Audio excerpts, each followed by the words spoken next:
Hello, I'm Addison, and this is Cannabis ClipNotes presented by Sara Salazar.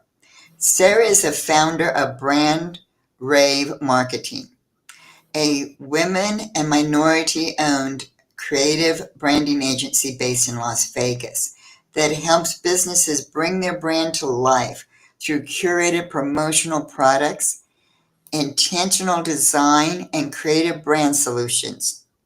She brings nearly 2 decades of experience in sales, marketing, and project management, with a career spanning cannabis, gaming, manufacturing, higher education, and professional service. Sara has worked with dispensaries, ancillary providers, casinos, and startups, helping them build trust, create impactful experiences, and strengthen their brand presence.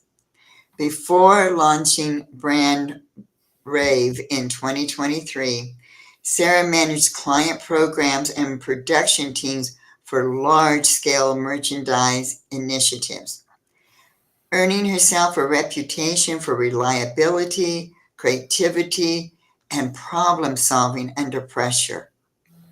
She studied business administration at the University of California, Riverside, where she built the foundation for her career in client relations and brand development.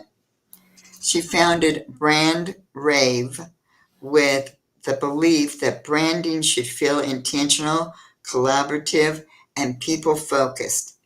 Today, she blends creative vision with operational expertise to deliver more than just promotional products, offering businesses thoughtful solutions that make their brand stand out across every touch point.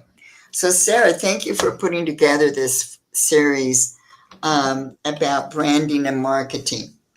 And, in reading your bio, what you bring to the table is more than just being a salesperson who wants to sell lighters and t-shirts. That I like that you really focus on people and also having an impact on how that brand uses their branded merchandise. So at this point, what are the action steps that your clients can take to make branded merchandise actually work for them to produce the results that they want? Okay. Well, thank you again, Addison, for having me and for allowing me to present this because I think it's important for people to not be intimidated by purchasing merch or going online. And yeah, you see the big guys, the ones that are constantly advertising online or on TV, and we make your stuff overnight, or uh, you know. Uh, load your design and you're ready to go. But at the end of the day, there's so much more involved in printing and in branded merch and in everything that goes on behind the scenes that many people tend to forget that. And I appreciate that you mentioned that I'm more than just a salesperson because at the end of the day, I enjoy getting involved with my customers that I like learning about their brand and the goals that they're trying to achieve and how they're trying to grow their company. And one important factor is that yes, you have a logo, yes, you have your brand guidelines, but when it comes to the way that it translates into print isn't always straightforward. So there's more work that needs to be done. And, whether it's design. And like I said, a lot of people are intimidated by that because I guess I'm just going to drop names.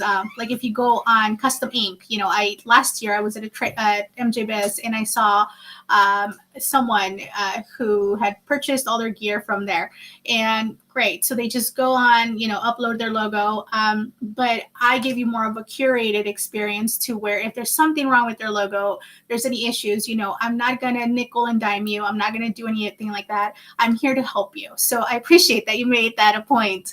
But yeah, let's get into the final part of the presentation, which again, it's action steps, making merch work for you. Um, and Okay, so first the action steps, how to take your ideas and really turn them into an impact. You already know investors want stability, your customers want confidence, and your community wants legitimacy. So you have to turn your brand into action. And again, we're doing this via branded merch. And there are four things I like to always ask my customers. And they're pretty straightforward. The first one is quality. Is it durable? Is it something that you really want to invest in? Is it something that you can see your client or your consumer, wearing for the long term? Is it functional? Will people actually use it? That's the biggest thing. And, there's different things that, again, from your tote bag to a vape pen to, dab tools, anything that you can think of that fits in the industry, and even simple business cards and, lip balm, things that will be used and not just discarded. I am notorious for just throwing away the little things that are just flimsy or, something that just I don't understand what it's for. Is your merch consistent? Does it match your other branding? Does it fit within your, your story you're trying to tell? That's another point. And finally, alignment. Does your merch reflect who you truly are? Because, the way to kind of see it is, okay, if you're a dispensary owner, are you really going to hand out some random notepad, where you can maybe hand out a hat and now have that person walk around with the hat? Again, little things like that to keep in mind. If your merch checks off these four items, you're good to go. So give me 1 second. Now, when we talk about merch, again, kind of going back to the example with the bigger guys, you can go in there and, even my website too, you can go in there, look through different items. I have a page dedicated to just curated examples of what you can purchase for an industry or for an event, or, if it's a certain theme, you can find it there. But then again, if you're someone new to buying merch, or if you're someone that really doesn't have the experience, and we've talked about that too, where a lot of the smaller dispensary owners or smaller businesses, they don't really have the capacity to bring someone on board to be to do their marketing or run their marketing full time. So everyone wears multiple hats. So what I've broken down here for now, it's how to stretch out $1,500 and how to brand $1,500, right? So this is what I could get you at BrandRave, for example. So example one, you have lip balm, 250 quantity, mint in a sleeve. And again, you got to think about, these are items that are full color and can be and have a good area to imprint your logo in any message you're trying to carry across, a QR code. So again, different ways to market your brand and not just be your boring, hey, here's my lip balm with just my logo on it. No, you need to get creative. Think of this as an opportunity to really use creativity and really stretch your dollars, because again, first impressions matter, and this is your way to go. So again, example one, lip balm, mint in the sleeve. You have a pretty good size imprint area where you can put your full color logo in the front if you want. The back side will have, the dietary recommendations or something like that. And then you can put your information there too, whereas, a QR code, your website, ways to get in touch. You can use this as a business card. You can use this as in so many different ways. And I mean, I, for one, love getting some mints, because when you're on the go and you're running around or you're at a trade show, you don't want to have bad breath. And so, and then the third item here would be stickers, quantity of 500. Again, I think many people really oversee that stickers are a really great marketing tool, and it's becoming there's so many different options, and you can make them to where they're just plain stickers, in something simple, or you can really kind of level them up and really show off your brand if there's details, everything. So again, a different way to approach it. Example number 2, let's say you're just going to, a trade show, and you really just need something limited. You have your caps, you can get a quantity of 100, and then pens 500. I know that in the industry we don't really use pens, but again, just kind of keep that in mind. It's outside the box. Your logo is on it. Some pens now have a good imprint area to where you can put a QR code or you can put a message. So again, just kind of think outside the box and all of that. Example 3, you have your big lighter, 300 quantity. And again, this is a full color option to where you can put your logo, you can put, more information in the bag. So there's 2 sides. Again, think of getting the best option for your budget. And what really gets your message across. Again, here with example number 3, you can add on lip balms for 100, quantity of 100, and stickers, again, quantity of 1,000. And the way that you got to view it too is the higher the quantity, the lower the price. So it makes more sense to purchase in bulk and really get your artwork curated, everything kind of done. If you plan ahead, for your events, for, sales that you have going on, you really can save money, and it's an investment that's well worth it if you know exactly how to strategize. And again, that's, different touch points. So what you might be able to give away in your dispensary, you can change it up at a trade show as long as you stay cohesive with your brand. But, again, just kind of think of the multiple uses, the functionality of it, just kind of keep all those things in mind. And again, it won't be money wasted. And before you really order anything, again, just kind of circling back, the filter question, does this reflect who we are? And, does it build confidence with our audience? Is it something that you really want out there with your logo on it? And it's very simple. If your answer is no, don't order it.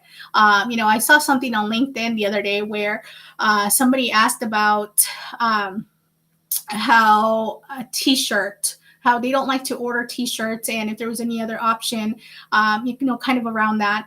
And so I, for one, love t-shirts, but I won't wear them out in public. So again, it's something that if it fits your brand, go for it. If that answer is no, you might want to change it up, because t-shirts are one of those items that, if you have a really cool design, you got to take cost into consideration, because printing that cool design, full color, it might not always be the best budget friendly option. But if it's just one single color and it really is something where you just want to get your promo out there, there's different ways around there, different price points, and it's something that could help in the long run. But, I don't like to shut down options or ideas, but it comes down to it. Does it reflect who you are? Does it fit your brand? And it's something to just always keep in mind when ordering branded merch. So at the end of it all, you have to build that trust, and you have to tell your story to be able to grow with intention. Again, it's if you're thinking of, purchasing items, and you have an event coming up, you have something that you need that branded merch for, just kind of review and really take a look at where it is you're spending money and what it is that your message is, that message that you're trying to get across. That way, you eliminate wasteful spending in an industry that can't really afford it right now. And again, it doesn't just have to be something where it's slap a logo on something. No, you can get creative. There's so many ways around it. That's why BrandRave, that's where we come in. We help you curate products. And really, we help with design overall. And it's something that I like to emphasize, because not everyone knows, again, the back end, not everyone knows that a vector file is required to print on garments or apparel. Not everyone knows what an embroidery file is. Not everyone knows what what sizes you need or what kind of fit you need as far as apparel, or the type of paper that you print your business card on. I have people who say, hey, I can order on Vistaprint, they're so much cheaper, right? But it's not cohesive with your brand. It's just 14-point cardstock that I can print through my printer. Not that I'm knocking them down, but when it comes down to cheap, you're going to get a cheap looking item. So that's really also another thing to emphasize. So again, before you order anything through, just kind of keep it in mind. What you've learned through here, just kind of keep that in mind and really put a check on that. And really, again, if it tells your story, go for it. If it doesn't, avoid it. So thank you again for joining us in this 4-part series. I do have my information posted there. We are based out of Las Vegas, but we do work with clients nationwide. I have dispensaries I work with across the US. And again, since I'm pretty much an ancillary to the industry, so I work across many different time zones, and we work overseas as well. So it's if you need to get a hold of me, you know where I'm at. Okie dokie, thank you. And I just jumped off camera so we can get a better shot of your QR and your contact information. Now, I will also put all the contact information in the comments under the Cannabis Clip Notes. And then you can always go back and look at the entire series that Sara has facilitated. That's available on all the Women's Cannabis Chamber of Commerce's social media, on the website, on Cannabis Clip Notes. And Sara is available to answer any questions, and also to give you some consultation on what direction to go that's not only budget friendly, but really reflects who you are. So, Sara, I hope that you will join us again and do a couple more of these, because this was very informative. Thank you so much, and thank you. Yeah, well, thank you, Addison, for having me, and